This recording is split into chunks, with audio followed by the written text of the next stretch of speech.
Rocky Horror Minute is rated R. The Rocky Horror Picture Show is also rated R.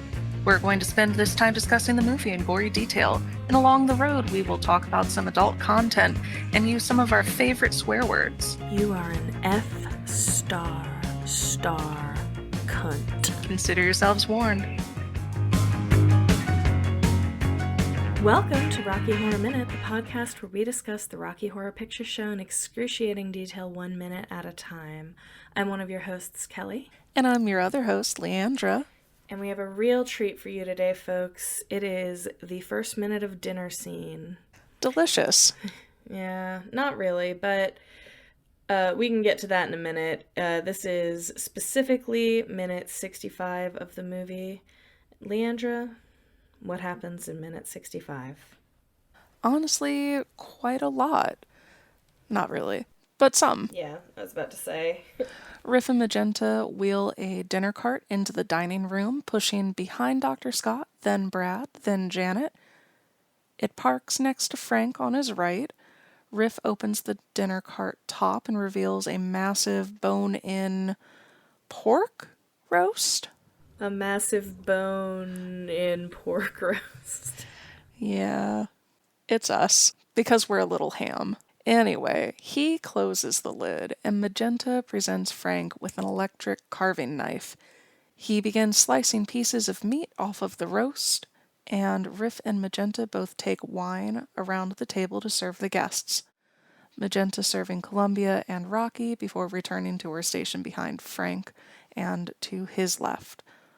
Rocky takes the wine and goes to drink it, but Frank threatens him menacingly with the electric knife for, I guess, starting before they could say grace. The minute ends with Riff pulling Dr. Scott's napkin out of his mug and slamming it down into Dr. Scott's lap. Riff begins to pour wine haphazardly at Dr. Scott in his general direction-ish. And that's what happens in this movie. In this minute. Wow, that's the end of the movie, huh? Yeah, it's been a long time coming, but this is how it ends. So I'm going to share with you my truth, which is that I don't really care for dinner scene. Really? Yeah. I find it pretty tedious to watch. At least when you're performing it, it's a chance to sit down. I do kind of enjoy that, but it's a lot. So, but we've got some fun stuff planned for some upcoming minutes, so it's not going to drag. Real spoiler alert, but there's a chance that the song that happens in dinner scene is not my favorite song in the movie. That might be true. It's a very hot take because obviously that song is beloved by all fans and probably the most iconic song from the movie, the one that everyone thinks of when they think of the Rocky Horror Picture Show. But what can I say? It's not for me. I really enjoy dinner scene. I wouldn't say it's my favorite scene, but I love looking at the little details. This was one of the first scenes that, as a Magenta, I really watched to see what Magenta was doing kind of in the background, and everything that she does is just very in character, and I love it. She is incredibly drunk, but also has a little bit of a secret. She does put effort into her characterization in a way that, I don't want to say a way that I don't know if she was doing in other scenes. It's not always clear how intentional Patricia Quinn was being, but it really does show in dinner scene. I'll give you that. But that doesn't make me, particularly interested in it, I guess. I do want to come back to something I brought up last minute, but I'm not over the chandelier. Yeah, that chandelier is very low. Is that normal? No, it couldn't possibly be, unless they're on a platform and the Transylvanians are watching them from below. That could be very funny. Yeah, okay. I wasn't sure because I guess most likely this was just in the house, right? Or yeah, do you think they strung it up just for dinner scene? So theoretically, at least sometimes, this is how low a chandelier would be hung. I have been in a lot of very old houses. I mean, I used to work at a historic building giving tours. I've been to many, many similar buildings. I have never seen a chandelier so close to the dinner table like that. They're usually a little bit higher at least. So I don't know. I just thought it was interesting, especially since it is on fire. It's not like, it's not like electric lights. So, I agree with you that the chandelier is stupidly low to the point where you can't really put anything under it. And that is kind of odd. You can't even, like, I don't know, have a cake on a cake stand under it or candles. right. So, a lot of things about the dinner setup are strange, and I'm sure you have noticed this as well, Leandra. Yes. And I Yes, I have. actually can explain why. You can. Tell me Yes. more. In the commentary for this minute, well, first of all, I should say, before we even got to the table, when those doors open at the beginning of the minute, Richard O'Brien was absolutely gushing over them. He said this is the most beautiful glass, wonderful. He called them lead lighted doors. Does that Yeah, that's a thing. what is lead lighted? I I have heard of it, I believe, and I haven't done any research on it. It is based off of how the stained glass is placed. It's the lead in between the panels. Okay. Well, anyway, that's what he called them. He said, "I want to know where they are. I wanted them." Like he's at the time of recording, he was actively trying to find and purchase those doors. He loved them. So I guess they're not still in the castle, which fun fact is a hotel now. It's a But hotel? I know. I wish more people were talking about this. It's just such a little known fact. But Nobody's talking about this. anyway, then Patricia Quinn cut him off to say, "Can I just say why the table is laid out like this? It's because we came from Transylvania and we didn't know how to give a dinner party. This was Brian Thompson's idea, so I thought that was interesting." And then she said, "That's why we've got all these peculiar spoons." I noticed the peculiar spoons. And then she said, "and pee bottles from the hospital." Did not know that's what those were. I don't know about you, Leandra. Oh, okay. Okay. I get it. I understand. Yeah, it's the kind of mason jars that don't look quite like mason jars. Yeah. No, I I know what she's referring to. I don't know if you realized that they were actual urine, I guess, sample cups from the I local hospital. so stupidly, I knew that those were specimen jars, but I did not take it the next step and think about what sort of specimen would be in it. I mean, that's reasonable because wow. That is, I mean, it's an interesting choice. And then she said, "and jam jars and whatever." So that's probably the like mason jar things you see. Uh, Yeah. but she said, "Because we didn't know how to entertain, I rather love that idea." And I think that that's probably what any of us would have assumed is the reason that it's so weird. And we've talked about a lot of things about the castle and the behavior as being strange, but it was nice to have this confirmation that that was really the motivation behind a lot of these kind of absurdities in the castle. They were actively trying to think about what would an alien trying to imitate human behavior do.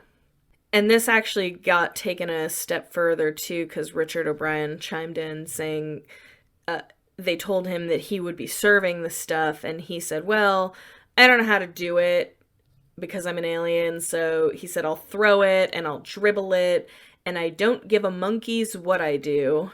Nobody had a conversation about that, he said, but then he said, "It was quite anarchic, wasn't it?" So it wasn't just. I always kind of interpreted Riff and Magenta's kind of unusual way of serving wine and meat in this scene to be kind of showing their like laziness and just how they don't care, which is part of it, but I didn't realize they were also trying to kind of characterize themselves as aliens that do not know, literally don't know what to do with a piece of meat. You know what to do with a piece of meat. That's so true. And I shouldn't generalize aliens that way because Frank definitely knows what to do with one as well. Yes, he knows how to suck the bone right out of one. Jesus. So anyway, I just thought that was interesting. Like I said, it's kind of, I think, what we always assumed about why things are set up the way they are in the castle, but it's nice to have confirmation that it was really. I think people don't give the movie enough credit for being as intentional as it is with a lot of these weird details. I think that people don't realize how much thought Brian Thompson put into the set. Yeah. He really did just every single opportunity to put a little thing in there, he did. Like even the chicken eggs for Magenta because he's like, I bet that Magenta would keep chickens. Which, once again, guys, not an Easter egg hunt. Never an Easter egg hunt. Not Happened even on once. set. Not even once. Talk to your children about how there was not an Easter egg hunt on the set of the Rocky Horror Picture Show, and it was because he thought Magenta kept chickens. And I guess the chickens were aliens too, because that's not really chicken nesting behavior, typically, to just go lay eggs all over in random places. But anyway, yes, it actually does always seem to come back to Brian Thompson with a lot of these interesting details. So I wanna shout him out for how much effort he really put in and how much thought he put into this. It was his beach towel that he chose to frame too, wasn't it? Oh yeah. Yeah. All of the set dressing, all of that is for the most part his stuff. He's just incredibly eclectic Australian. Is he still alive? I think no, but Okay. let me Well, let me double check.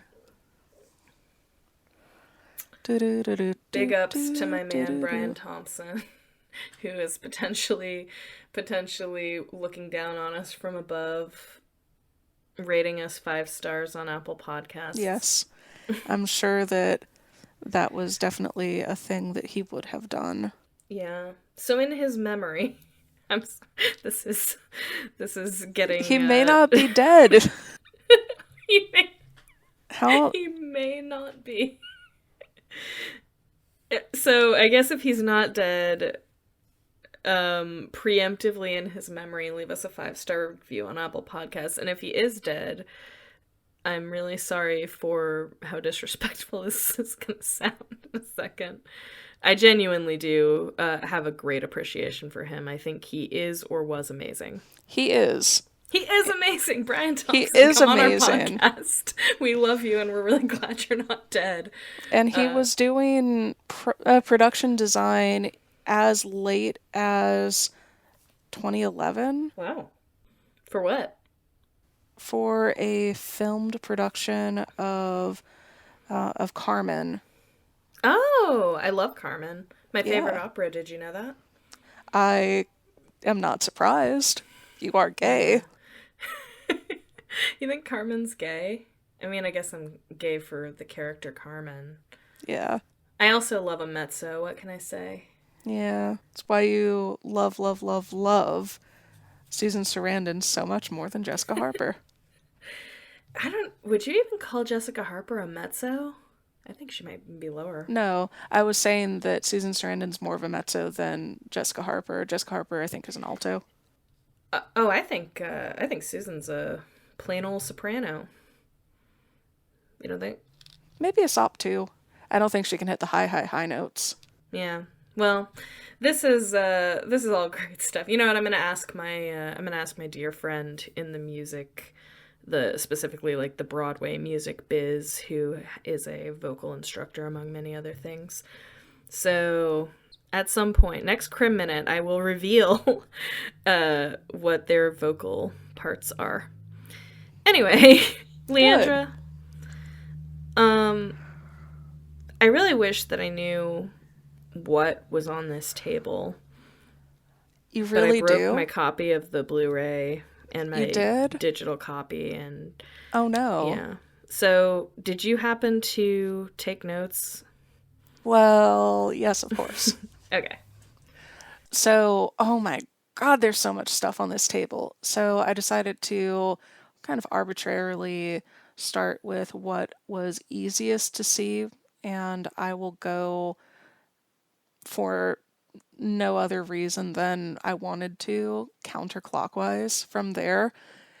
So, starting with Dr. Scott from left to right, he's got a white salad plate, three table knives, one large spoon, one more table knife, a red china plate with a colonial scene on it. Ask me how I know later. How do you One knife. know? Okay. It's because I used to live with an eccentric millionaire who also happened to have this exact same set of dishes. And I was like, oh. I also think that there's a chance that it is a very common set of dishes. Oh, interesting. Yeah. But on the other side of that red china plate with the colonial scene on it, there is one knife and then seven forks of varying sizes. Above the plate horizontally is a spoon, and to the right of that is a beer stein with a napkin in it, and also a stemmed glass. Between Dr. Scott and Rocky is a white paper plate with blue designs and what I think is actually just squirts of ketchup and mustard. Rocky, from left to right, fork, spoon, fork, fork, fork, white china plate with a light border design, knife, upside down spoon, regular spoon. Above the plate is a crescent moon bowl of salad with tomatoes and I think a lemon. He has I thought it was a mason jar. It's either a jelly jar or a specimen jar, and also a beer stein with a napkin, and a stemmed glass with crescent moon designs, and a blue sherry glass. He's got all of that. Between Rocky and Columbia is a silver bowl and a white plate, and crumbs, just lots of them, crumbs everywhere. Columbia is where things start to get a little iffy, just based off of the angles. From left to right, I think it's fork, spoon, spoon, knife. Hard to see, but looks like a red salad plate in that similar design to Dr. Scott's dinner plate. Then a knife, a fork, a spoon, two more knives, and a spoon. There's also a Stanley camper mug with flaking white paint, so it looks like a cow mug, very similar to Brad's, which I'll talk about a little bit later. Between Columbia and Frank is a carafe of table wine tilted into an oblong bowl filled with salad, a red side plate similar to Dr. Scott's, and another paper plate with some mustard and ketchup on top of a bowl of what I think might be rolls. Frank, to his left, is an electric carving knife. It's Moulinex brand with orange base and white top and a white cord. He has a large amount of forks and knives, but it's very difficult to tell how many and which from any camera angle. But it is several on either side of his plate. In front of him is a salt and pepper shaker set, a ketchup bottle that says ketchup, and a squirt bottle of mustard that has fallen over. Between Frank and Janet is a variety of small dishes and something that definitely looks like a jam jar, but also a bottle of wine with a cork in it and a cup with some very just truly filthy celery in it. Janet, this is my favorite table setting of all time. Janet has no silverware on the left, a chipped red plate like Dr. Scott's, and three knives on the right. And truly no forks or spoons or anything, just three knives. Above there is a beer stein and a clear water glass. Brad looks like he has three forks, a white plate with a circular placemat under it, maybe a charger, but I think it's just a placemat. A knife, what looks like a can opener. There's a spoon. Above the plate is a stein, and then a Stanley metal camper mug with white enamel paint chipped so that it looks like a cow. Before looking at this, I thought that that was the only one on the table, so I think that it's absolutely wild that Columbia has one too. In the center, looks like from closest to Dr. Scott to Frank, is a blue glass bottle, two types of mustard in their jars, lid still on, additional salt and pepper, another crescent bowl of salad, a metal bucket, a zucchini in a glass, a huge platter with kale and tomatoes, and I think in that platter is some sort of terrifying taxidermy. I can't tell what animal it is, but you can see that it's on its back with its paws jutting up. And on each chair, except for Dr. Scott's, of course, is a party hat, with Brad's looking to be like a yellow bucket style, but all the others are conical and traditional. And that's the table. Truly, it is a table set by aliens.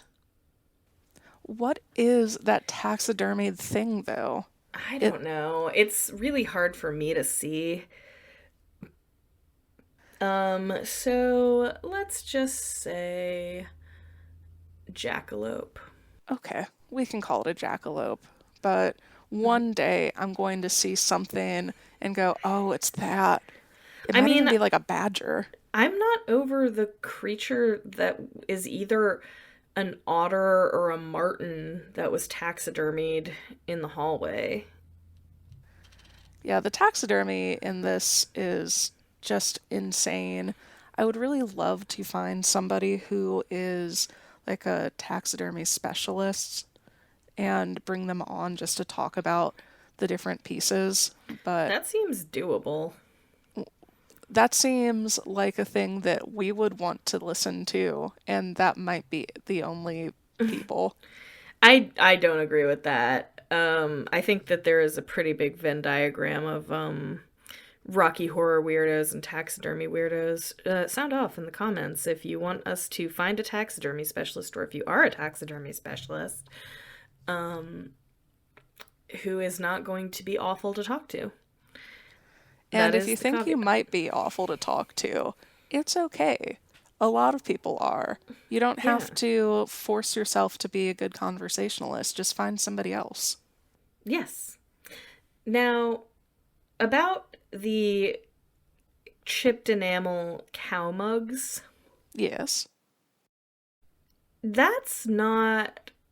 That was like done on purpose, right? I can't think of anything that could happen to a mug to get the enamel to chip off in that way. It's hard to say. I I could say that it could happen to one of them from just like flaking off over years and years of washing and just being thrown around. But two of them, kind of hard to say. That But seems also, more like, dubious. why would mugs get thrown around? You know? It's a camper mug. It's I the mean, type that you take like hiking and camping. yeah. I mean, listen, I love hiking and camping. I don't really I don't subject my random like camping cookware to too much abuse. just kind of just kind of put drinks in it and drink out of it. I mean, it gets in with the gear, but I don't know. The flaking off is not in any like areas that I think would have gotten the most like wear, if that makes sense. Yeah, that's fair. That's just my thinking. But that it's obviously pure conjecture. I do not think we're ever going to get an answer on that topic, but to me it seems like it was done on purpose for some reason. And as I say that, that sounds like a weird thing to do, but But it is this movie. so true. I don't know if you know the Simpsons scene where the nerds are questioning Lucy Lawless about Xena blunders, and she just keeps interrupting them and saying, whenever you see something like that, a wizard did it. I guess in this movie, the equivalent of that is like, well, whenever you see something like that, it's because they're aliens and they're weird. I love that. Yeah. So, I also, I really like Brad's crossed arms stance at the beginning of this scene. He's being very like, I'm upset. Because this is mere moments, I guess, since he discovered Janet's, I guess, the only infidelity he's theoretically aware of. I mean, yeah, he doesn't know about Frank. Yeah, I was about to say her second round of infidelity, but I guess as far as he's aware, it's her only round. Do you think he would have preferred it be Frank? I think that Rocky would be a lot more threatening to him. Oh, for sure. Yeah. And if if Janet had said, "I've got I've got a confession. I was seduced by Frankenfurter," Brad would go, "You're not going to believe this." Yeah, I mean, I get, he understands the allure of Frankenfurter and the fact that there was like a bed trick involved and stuff. So I don't know. But Rocky is a different story. Anyway, so I liked that he was choosing to like he's got his arms crossed in a very petulant manner, like he's being huffy at the He beginning does of this dinner like through scene. the entire scene, and it really is just the most delightful I'm I'm angry sort of thing. Yeah. I also wanted to comment on the camera angle that they keep showing the table from. Yeah, it It's almost like evokes a Dutch I angle. was I about know. I was about to call it a Dutch angle myself. It's it weird. it's bad. It's bad. I mean, I guess it that was their way of getting as much of this in frame as they could. Like, but I don't know. Why couldn't it have just been? I mean, I guess they were trying to avoid showing anyone's like back. Yeah, and it could just be that they chose a small room to do this scene. Because It of those kind lead lighted doors. Yeah. Got to do it. I don't know if you are an The Office fan, the US version, but there's this one episode called The Dinner Party. Oh, classic. Yeah, and there are articles about all of the things that they did in order to make that dinner party as ridiculous as possible. It was filmed in a condo across the street from where they normally recorded. They could not have the air condition running because it was too loud, and it was the middle of August or some shit, so it was like 9,000 degrees in there, and it just made every piece of recording that as hellish as possible. And looking at that camera angle and thinking about how there's not just the people sitting around the table, there's not just also Riff and Magenta, there's also at least somebody with a boom and one, if not two cameramen also in there. That had to suck. Yeah. Yeah, that is honestly, that episode is. And I do enjoy The Office, especially the earlier seasons. I think it's a really well done show. I understand it is potentially overrated just because of the level of cultural saturation we got with it, but I think it is genuinely you can't you can't really besmirch the it's very good comedy writing, especially early on. But anyway, Agreed. that episode in particular, until you've been to a dinner party like that, you just don't know how good that episode is. I need to tell at least you sometime, Leandra. I need to tell you the story of the worst dinner party I ever attended. It is insane. Is it the one with the dog that was humping the leg? No, Is it the unfortunately, one that is where it not was an even top MLM? five. No, no, not the one where it was a secret MLM. No, I've been to a lot of bad parties. Yeah, I'm not going to assume that it's just because of the people that you hang around, because some of us throw great parties. Oh, who? I'm gonna hit them up. For those of you who don't personally know us, Kelly and Brad were over at my place for New Year's Eve, and I bought an obscene amount of stuff for a charcuterie spread, and I immediately got overwhelmed and went, Kelly, you actually know how to do this. Can you put it together for me? And Kelly and Brad put together the most beautiful spread I've ever seen. Well, second only to the ones that they make themselves with the food that they've decided is best. But it really was just so much better than anything that I could possibly have imagined. So I do throw a very good dinner party, but only if Kelly is there to make it good. Yeah, I thank you for your compliments. You purchased great stuff. It was a good spread. Oh, that should be our social media picture. Aw, yeah. No, no, but yes. No. Uh,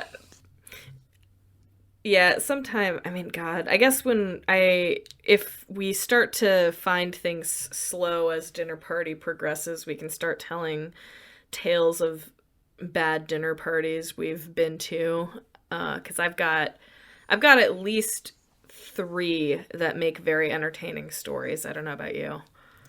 I really don't. I'm not often invited to dinner things or things that you don't invite me to, which makes it sound like I don't have friends, but it's that for the most part I have friends that don't throw parties. At least one of these parties you were invited to, and you wisely did not go. Oh, is it the MLM one? Yes. Yeah, I simply no thank you out of that. To be clear, guys, it was a party that I and many people that we know were invited to, and it was billed as a wine tasting party, and I did not understand that that meant it was a sales party for a wine MLM and a jewelry MLM. That part just wasn't mentioned. And I asked what I could bring, and the damn host told me to bring an appetizer, so I catered this.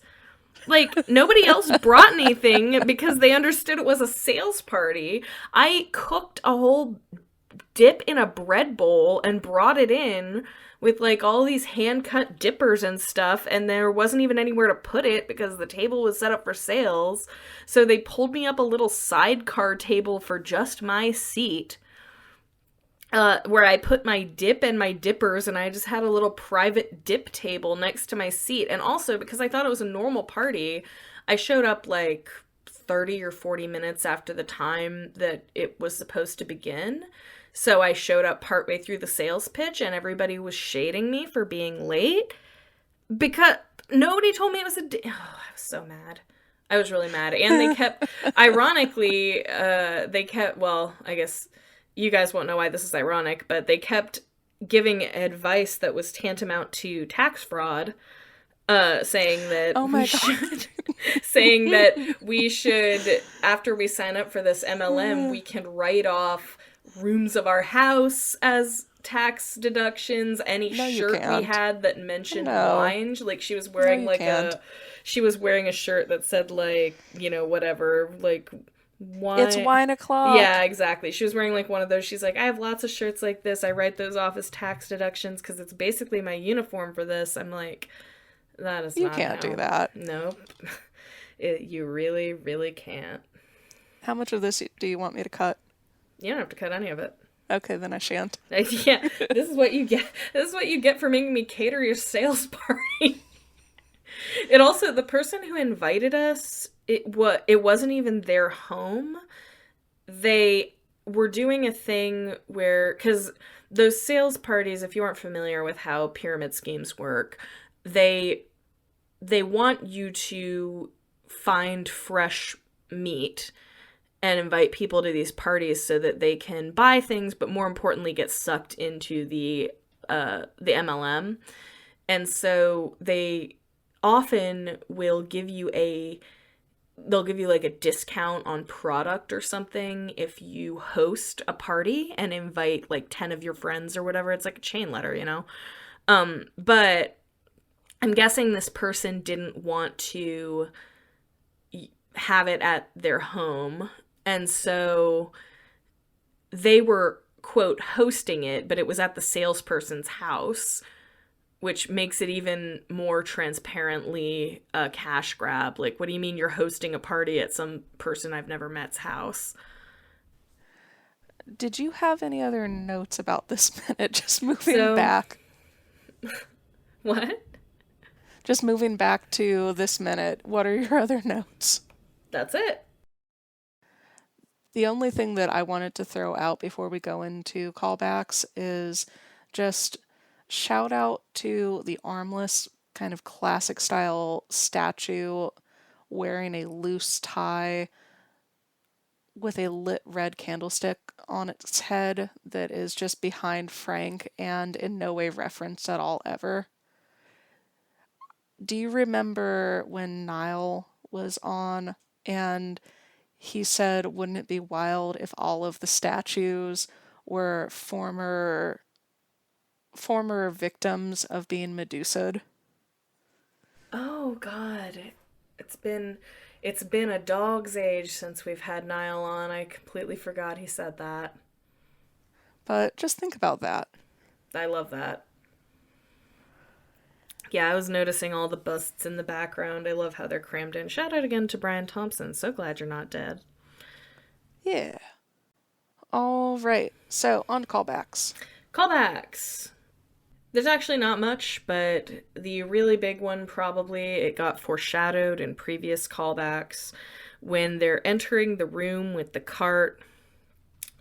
You start into this whole thing. Maybe Leandra remembers the exact wording, but it's something along the lines of like, okay, we've had steam for dinner every day this week. It was Monday it was steam, Tuesday it was steam, and often people say Wednesday it was pussy, and that was pretty great. But then Thursday steam, and if it's steam again, I'm gonna absolutely lose it. And then when they lift the cover, there appears to be only steam exiting, and shouted expletives, etc.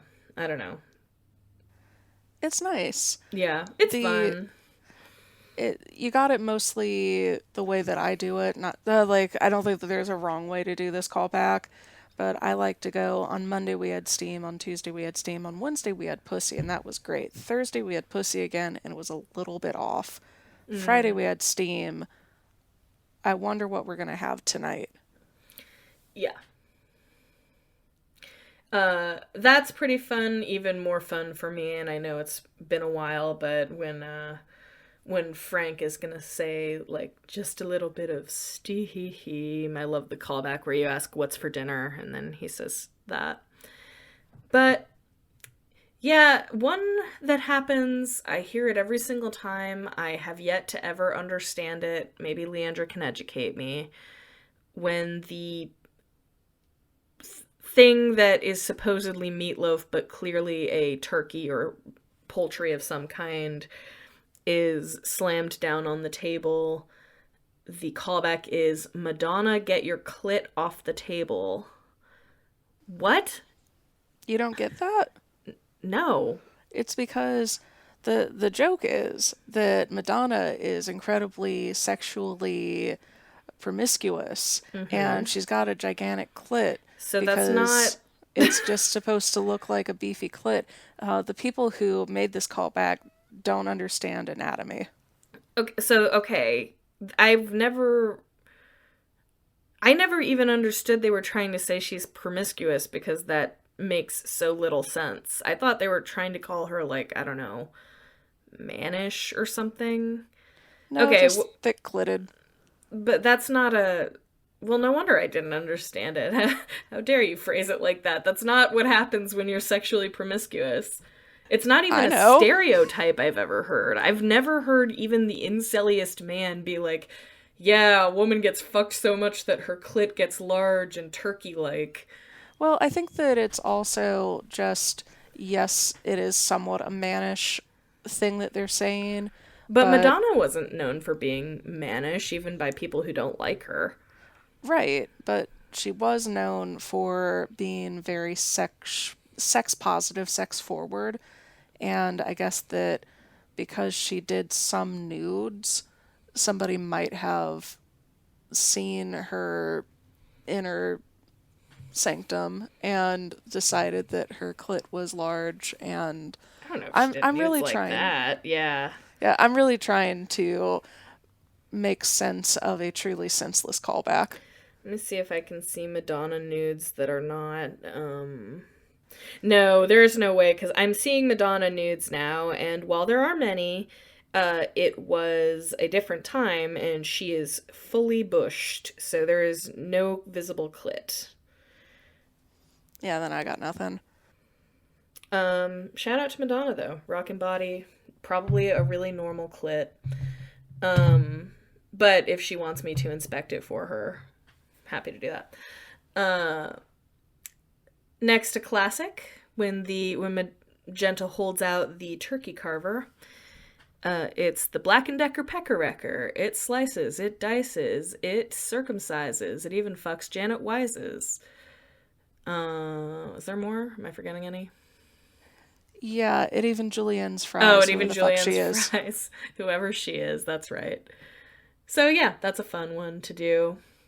And then Frank starts carving. This takes a while and I believe spills over into the next minute. But as he's carving each individual piece of the turkey, I guess because it starts with skin, you go one skin, ah, ah, ah. Two skin, ah, ah, ah. And then you go up through four skin. Yeah.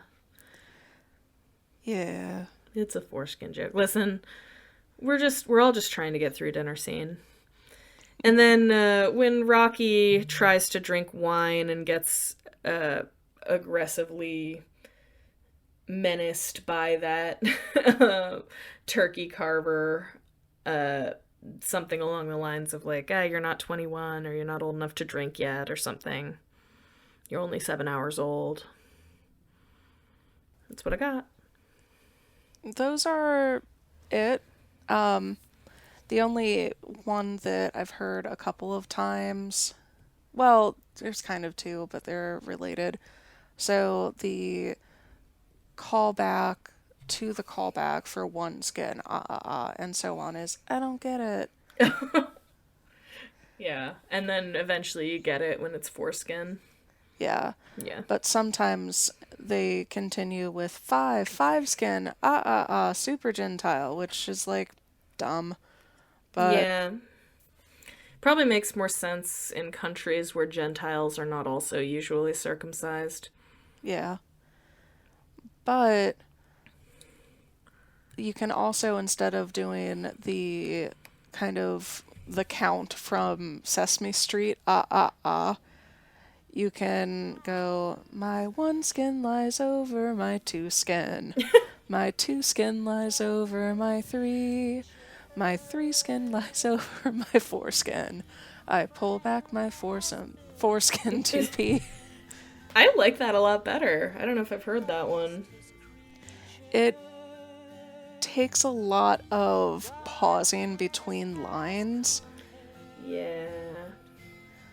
So what it actually sounds like is, my one skin lies over my two skin. I don't get it.